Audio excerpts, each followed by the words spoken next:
Greetings, folks. Anila Horam here with a World of Warships replay. Today we are featuring Lynn Wilkie in the Tier 9 French cruiser, the Saint-Louis. He is in a domination match on Sleeping Giant, and he is middle tier with a mix of Tier 8, 9, and 10 ships in this battle, and there is a Tier 9 aircraft carrier. Lynn likes to support the rate of fire on his ship, so he takes the main battery modification in slot 6, and he is elected to take preventative maintenance over priority target, with priority target being a very commonly taken skill for cruiser commanders, so they know how many ships are targeting them. Now, Lynn, in my experience, has excellent situational awareness, and he definitely leverages that to mitigate damage and knows when to disengage, either to avoid getting into trouble or to help secure a win, and both of those will be crucial in this battle. So in my experience, the Saint-Louis is an excellent range support cruiser. It has very good to excellent range, depending upon whether you take the gun systems modification upgrade in slot 6 or not. If you do, to increase the range of the ship, it goes out to well past 21 kilometers.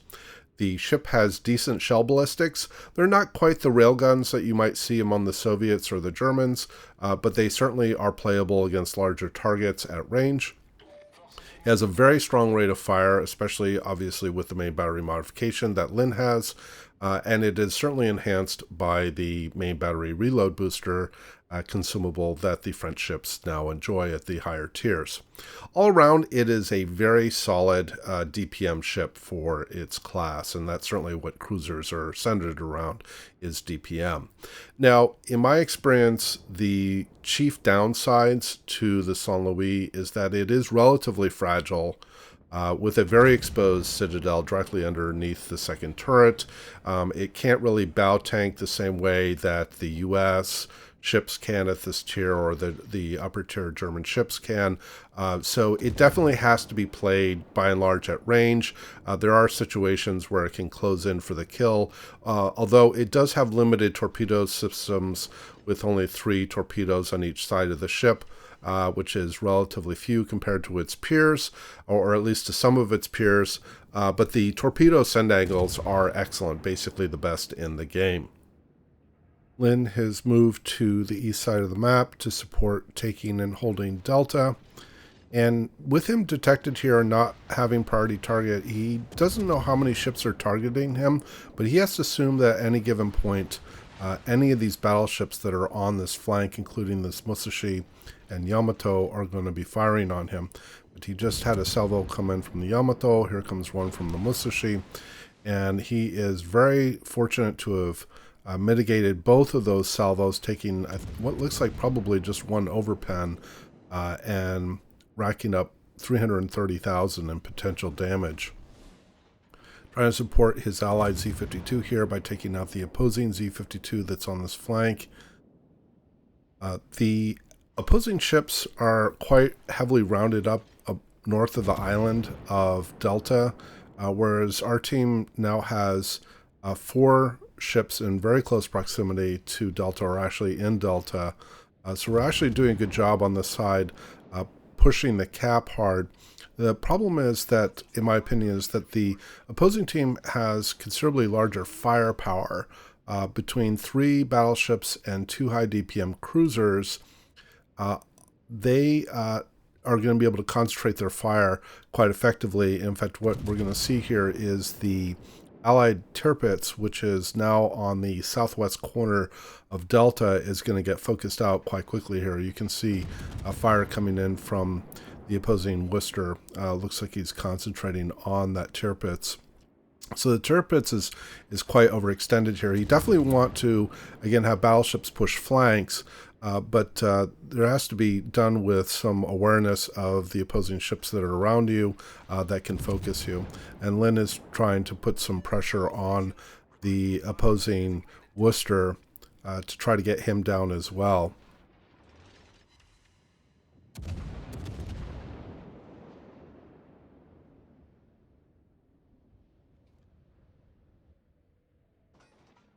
Yeah, it looks like the opposing battleships here, both the Musashi as well as the De Gaulle, are firing on the Tirpitz, because the Tirpitz is almost dead. In fact, there he goes. He just went down.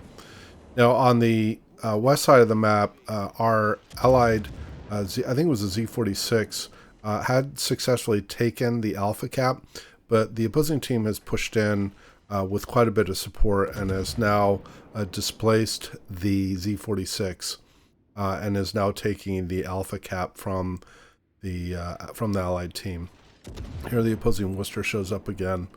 Lynn is trying to make sure that he's got some crossfire action going on here. He is very far on the west side of the east side of the map, but this can allow him to put in some crossfire action against opposing ships that are threatening the Delta Cap.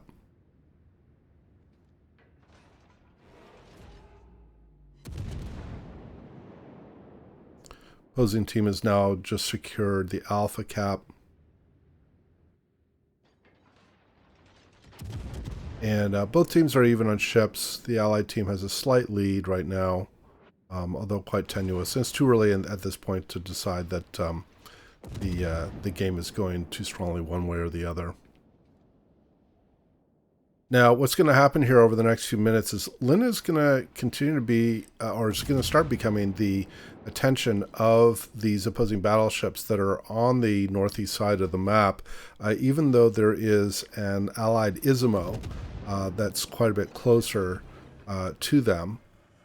And he is going to take a couple of pretty bad salvos here over the next few minutes. Try to get some pressure on this Worcester, who's almost down. Get that radar ship off the map. Here, Lynn chooses to use his reload booster. There he just took a pretty heavy salvo from at least one of the ships. But the Worcester goes back into concealment. So Lynn has switched his attention to the De Rosa. There he takes another pen from the Musashi, and here he takes another pen. So he's lost more than half his health at this point. And again, there's an allied Ismo that's quite a bit closer to the opposing battleships than Lynn is, and yet Lynn continues to be the focus of these battleships for quite a while. He's now up to over 700,000 in potential damage.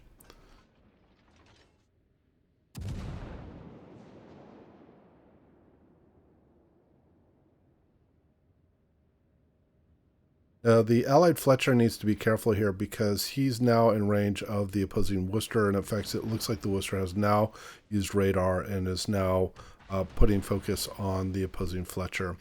And here in the next few minutes, or next couple of minutes, as this Fletcher receives pressure from the opposing team, he's going to click on the map due to Lynn's position. Lynn is obviously trying to mitigate damage, trying to work from a ranged position.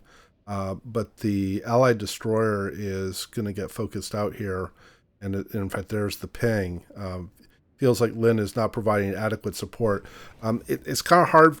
Yes, it would be ideal for Lynn to be closer, but it's kind of hard for him to be that much closer with him receiving constant attention from the battleships that are on the east flank.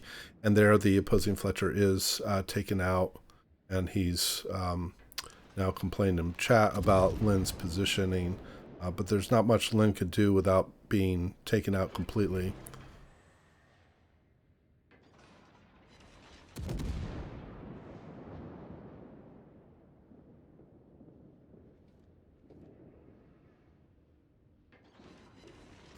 The opposing forces here are quite a bit stronger now on the east flank. The Allied team over at Alpha is now pushed back into the cap and is putting pressure on retaking that cap. Here we get a view of the opposing Ismo, or the Allied Ismo. We can see that he is just gone down, and so Lynn is the only capital ship on this flank. The Allied team now has a ship deficit and is just about to start. Well, we'll start falling behind in points here briefly.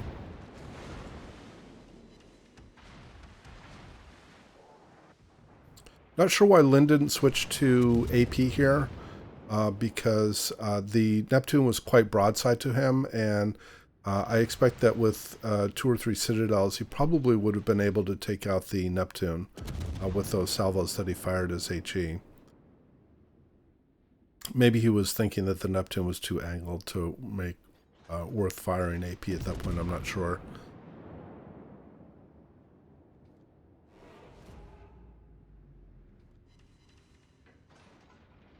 So Lin continues to maneuver here because the 3 opposing battleships that are on this flank are all very healthy, and they're going to continue to fire on Lin here. Lin is now up to almost 1.4 million in potential damage, trying to kite away from frankly the majority of the opposing team at this point.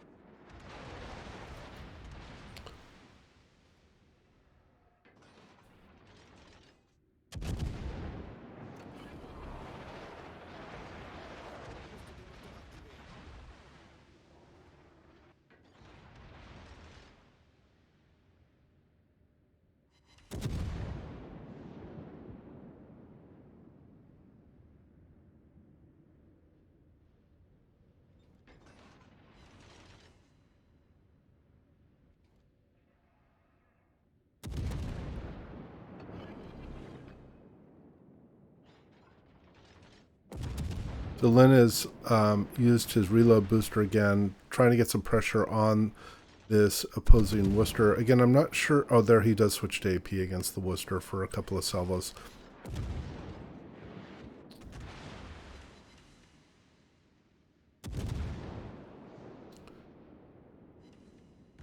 Now the Allied team has gotten things back to an even ship count. Now the Allied Z-52 kind of screws up here. He ends up notzering into the island that's in front of him to his west, and the opposing Worcester is now, looks like he's put up radar and is trying to focus out the Z-52. So Lin is trying very hard here to get the Worcester down so that it keeps the Z-52 alive.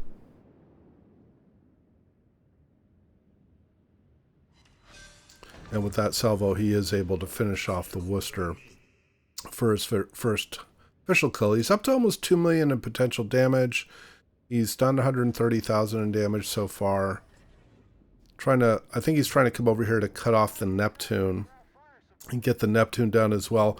But the Jean Bar, which is in the center of the map, is going to get a couple of shells on the Neptune. Is going to take him out of the match here in just a moment. And there goes the Neptune. Now Lin is going to put some fire on the Musashi here. But again, he's got to be quite careful because the Musashi is very close. At the Musashi's secondaries are going off on the Z-52. And the Z-52 is taken out. So that, again, leaves Lin as the only capital, and frankly, only ship on this flank. And now the Musashi is going to turn his guns on Lin.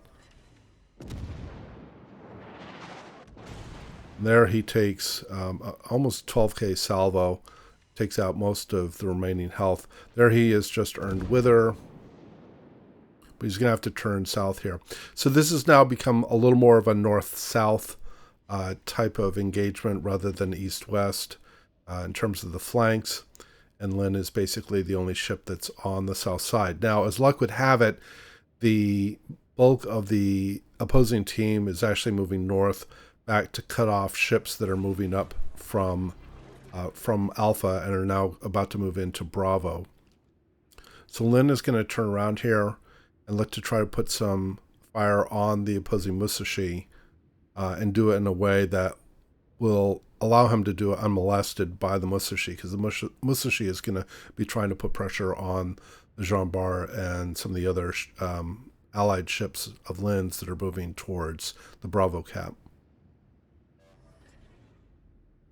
Lin has used his last repair party, so he only has a little more than 12,000 potential, 12,000 actual hit points remaining, for the remainder of the match.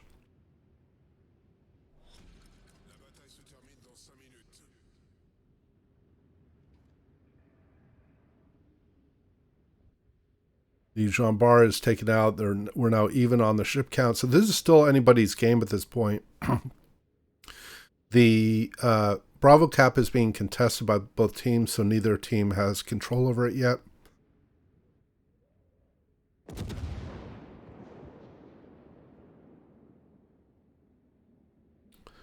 Lin's trying to help with this opposing Yamato or get him down, because that's probably the main threat right now toward the Buffalo.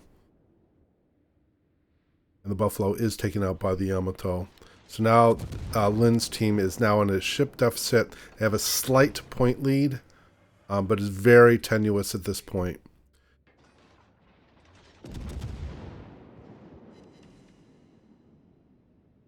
Here Lin has been detected, but we don't see what it is. So we know that the battleships can't see him or they're too far out of range. So the only other option could be is the opposing aircraft carrier is now in Lin's detection range when he fires. And now he's gone undetected now that his gun bloom has gone down. So he knows that the aircraft carrier is somewhere within about 12 to 18 kilometers of him. There, the Allied Yamato goes down. So now it's just Lin and his aircraft carrier against 3 battleships and an aircraft carrier. Now Lin has detected the opposing Essex. Now, what Lin wants to do here, I think, is get into the Delta Cap to retake it, try to build some insurance for his team for the win. Because right now they're behind in points. But he has to be able to do this in a way that he isn't going to take any more salvos, or at least he can mitigate salvos from the opposing battleships. So he's gone down in his gun bloom.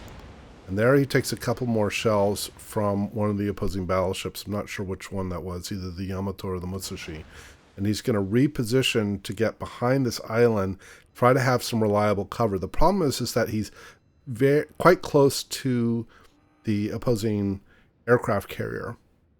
And so the aircraft carrier is keeping him lit up. Was originally direct spotting through the ships. Now he's being detected by planes.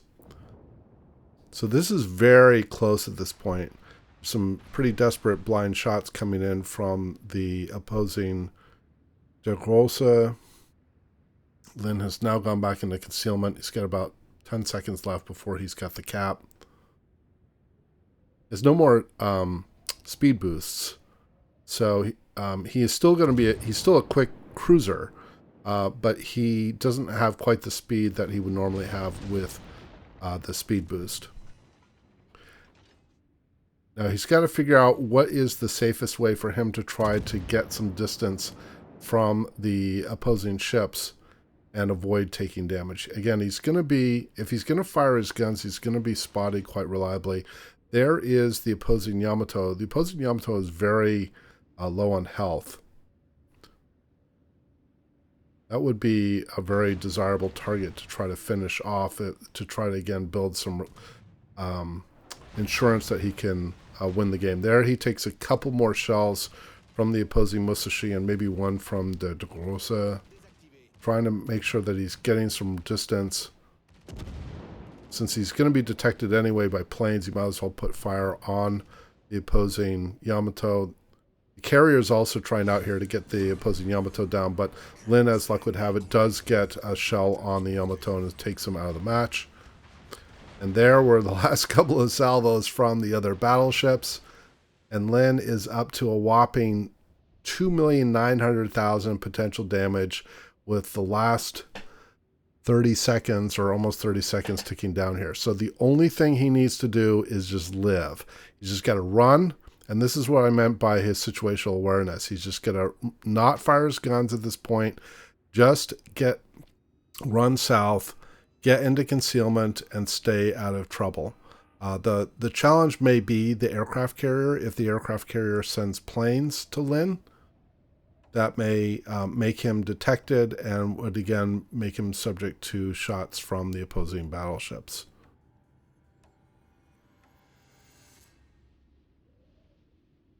And there, Lin's team wins the game at 1,000 points. So great job, Lin. And despite some of the complaints from his allies, he certainly did play that very well. A very impressive amount of potential damage in a ship like that. He rightfully is right near the top of his team, sandwiched between two other battleships, very high in the leaderboard. So very well done, Lynn. Great replay. Thanks for sending it in. We hope you enjoyed the replay and the commentary. Please do leave your comments below. And as always, we wish you happy sailing, and we'll see you out there.